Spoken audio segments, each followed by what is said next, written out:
तो दोस्तों नमस्कार, मैं हूं अनिल और रेसलिंग सुपर धमाल में आपका स्वागत है। दोस्तों आपको बता दें कि फैंस जो है रॉयल रंबल 2025 का इंतजार बेसब्री से कर रहे हैं। इसके दौरान 5 सालों के बाद रोमन रेंस रॉयल रंबल मुकाबले में नजर आएंगे, तो वहीं जॉन सीना भी इस मुकाबले के लिए अपने नाम की घोषणा कर चुके हैं। तो ऐसे में देखना होगा कि कौन सा सुपरस्टार जीतने वाला है रॉयल रंबल 2025 का बहुत ही बड़ा टाइटल, कौन बनेगा विनर रॉयल रंबल 2025 में। फिलहाल दोस्तों उससे पहले जो है बात हम करने वाले हैं उस सुपरस्टार की, क्या वो अपडेट है उनके बारे में, उनके रिटर्न के बारे में, उनके भविष्य पर बड़े सवाल खड़े हो रही हैं। वहीं ब्रॉक लेसनर की हम बात कर रहे हैं, ब्रॉक लेसनर की वापसी हो पाएगी या फिर नहीं।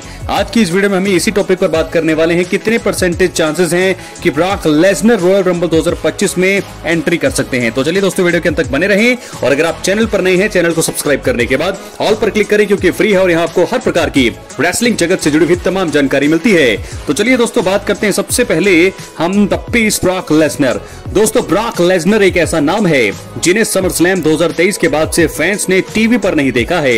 इस प्रीमियम लाइव इवेंट में कोडी रोड्स के हाथों हारने वाले ब्रॉक लेसनर बाद में विवाद का हिस्सा बन गए थे, जिसके चलते उनकी वापसी हो नहीं पाई। हालांकि पिछले साल रॉयल रंबल में उनकी वापसी होनी थी, लेकिन कंट्रोवर्सी के चलते उनका जो है उनकी एंट्री नहीं हो पाई और अब तक वो WWE से बाहर हैं। फिलहाल आपको बता दें कि रेसलिंग ऑब्जर्वर के डेव मेल्टजर ने हाल ही में बताया है कि ब्रॉक लेसनर की वापसी को लेकर चीजों में कोई बदलाव नहीं हुआ है। उनकी वापसी को लेकर लीगल टीम ही कोई आखिरी फैसला यहां पर ले सकती है। तो दोस्तों ऐसे में देखना होगा कि क्या होता है ब्रॉक लेसनर, क्या ब्रॉक लेसनर करते हैं, देखने वाली बात होगी। क्या वो वापसी करते हैं नहीं करते हैं, क्योंकि उनकी वापसी WWE फैंस के लिए और WWE के लिए बहुत ही ज्यादा फायदेमंद है। अगर वो नहीं आएंगे मुझे लगता है कि बहुत ही ज्यादा यहाँ पर मायूस होंगे WWE फैंस। और ऐसे में मुझे लगता है ट्रिपल एच ने दोस्तों ऐसा कह रखा है कि इस समय ब्रॉक लेसनर जो है कंपनी के साथ बने हुए हैं, लेकिन वो कब वापस आएंगे इसके बारे में उन्होंने कुछ नहीं बताया। उन्होंने कहा है कि ये सारी चीजें ब्रॉक लेसनर पर डिपेंड करती हैं। तो क्या 2025 के मेंस रॉयल रंबल में होगी ब्रॉक लेसनर की एंट्री?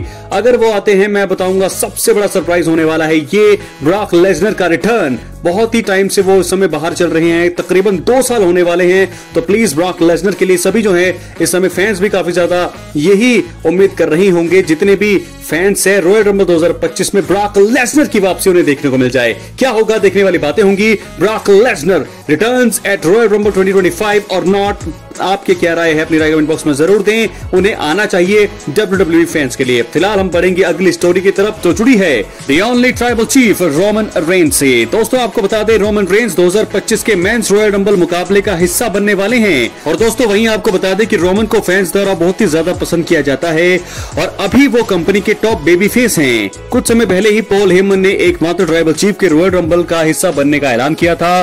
2015 में रोमन ने ये बड़ा मुकाबला जीता था और अब उनके पास करियर में दूसरी बार इसे जीतकर इतिहास रचने का सबसे अच्छा मौका है।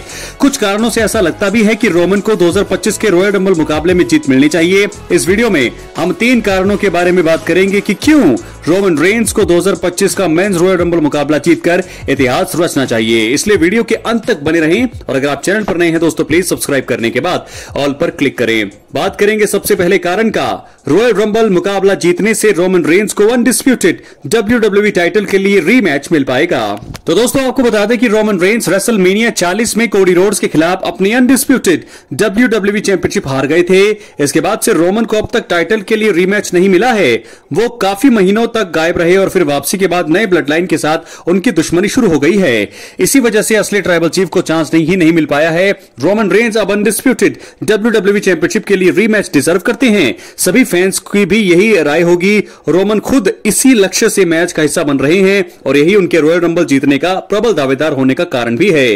रोमन को रीमैच रेसलमेनिया जैसे बड़े स्टेज पर मिले तो फैंस खुश हो सकते हैं। इसी वजह से उन्हें अपने करियर में दूसरी बार रॉयल रंबल मुकाबला जीतना चाहिए। यह था पहला कारण। अब हम बात करेंगे दोस्तों दूसरे कारण की।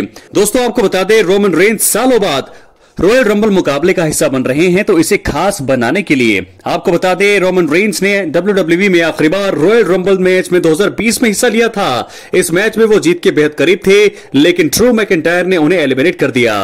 रोमन इसके बाद से अब तक मेंस रॉयल रंबल मुकाबले में नजर नहीं आए हैं। इसका बड़ा कारण यह है कि वो चैंपियन थे और उनका रंबल मुकाबले में शामिल होने का कोई मतलब ही नहीं था। अब चीजें एकदम अलग हैं। 5 सालों बाद रोमन रेंस रॉयल रंबल मुकाबले में शिरकत करेंगे, ये काफी बड़ी बात है क्योंकि वो कंपनी के सबसे बड़े स्टार हैं। इस खास पल को WWE ने एकमात्र ट्राइबल चीफ के लिए और भी ज्यादा खास बनाना चाहिए। इसके लिए रोमन को रॉयल रंबल मुकाबला जीतने के लिए बुक करना चाहिए। इससे रोमन का सालों बाद इस बड़े मुकाबले का हिस्सा बनना यादगार हो जाएगा। तो यह है दूसरा बहुत ही बड़ा कारण। अब हम बात करेंगे तीसरे और आखिरी कारण की। दोस्तों, रोमन रेंस के रेसलमेनिया मेन इवेंट में होने से WWE को होता है बहुत ही बड़ा फायदा। यह है बिजनेस की बात। रॉयल रंबल मुकाबला जीतने वाले सुपरस्टार को रेसलमेनिया जैसा बड़ा शो मेन इवेंट करने का मौका मिलता है।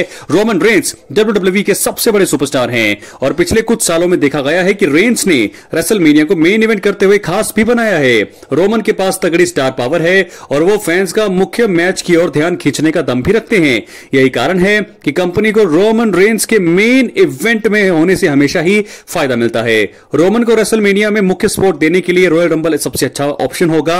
इससे ऐसा नहीं लगेगा कि रोमन को सीधा ही जगह मिल गई, बल्कि वो जीतकर अपने लिए मौका कमा सकते हैं। इसी वजह से रोमन रेंस को 2025 के मेंस रॉयल रंबल को जीतकर इतिहास रचना चाहिए और साल के सबसे बड़े शो के लिए अपना टिकट कटाना चाहिए। तो दोस्तों, 3 सबसे बड़े कारण मैंने आपको बता दिए हैं कि क्यों आखिरकार रोमन रेंस को रॉयल रंबल मुकाबला जीतना चाहिए। बहुत ही ज्यादा जरूरी है रोमन रेंस का रॉयल रंबल मुकाबला जीतना। साल 2015 में वो जो है जीते थे आखिरी बार। 2025 10 सालों का अनोखा संगम भी मुझे लगता है। तो 10 सालों के बाद रोमन रेंस जो है इसे जीत सकते हैं और बहुत ही ज्यादा खास बना सकते हैं क्योंकि अब तक रीमैच उन्हें नहीं मिला है कोडी रोड्स के सामने। तो ऐसे में रीमैच के लिए भी ये बहुत जरूरी है। और आपको बता दें कि रेसलमेनिया को मेन इवेंट करने से हमेशा ही WWE को बिजनेस के हिसाब से, पैसों के हिसाब से हर तरफ से प्रॉफिट होता है। तो वो क्यों ना रोमन को जीत के लिए ही बुक करें। तो ये चीजें मुझे लगता है होगी, जरूर होगी, क्योंकि रोमन रेंस कंपनी के अब मौजूदा समय में सबसे बड़े सुपरस्टार हैं और लगातार आते हैं। हालांकि ब्रेक में रहते हैं वो ज्यादा, लेकिन इस समय मौजूदा समय में सबसे ज्यादा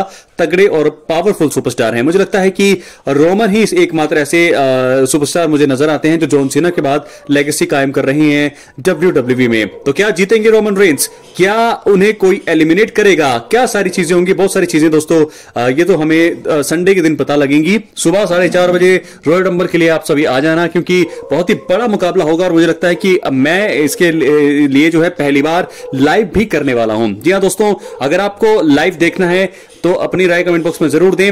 लाइव के लिए जो है जरूर मैं कोशिश करूंगा कि लाइव रहूं मैं रॉयल रंबल मुकाबले में। तो क्या मैं लाइव करूं या नहीं करूं, अपनी राय आप कमेंट बॉक्स में जरूर दें। वोट करें, करनी चाहिए या नहीं करनी चाहिए लाइव, पहली बार होगा। और रोमन रेंस जो है क्या जीतेंगे रॉयल रंबल 2025 का खिताब, या उन्हें करेंगे कोई एलिमिनेट? क्या रॉक आएंगे, क्या रॉक करेंगे उन्हें एलिमिनेट, या फिर ड्रू मैकइंटायर भी है उनके दुश्मन, सेथ रॉलिंस है, रैंडी ऑर्टन है, बहुत ही सारे सुपरस्टार है, CM पंक है, फेवर के चलते उन्हें बाहर कर सकते हैं। ये चीजें ज्यादा हो रही है, लेकिन एक कारण यह भी है कि रोमन रेंस को जीत का सबसे बड़ा प्रबल दावेदार माना जा रहा है अगर रॉक नहीं आते हैं और अगर CM पंक पहले ही एलिमिनेट हो जाते हैं। बहुत बहुत धन्यवाद।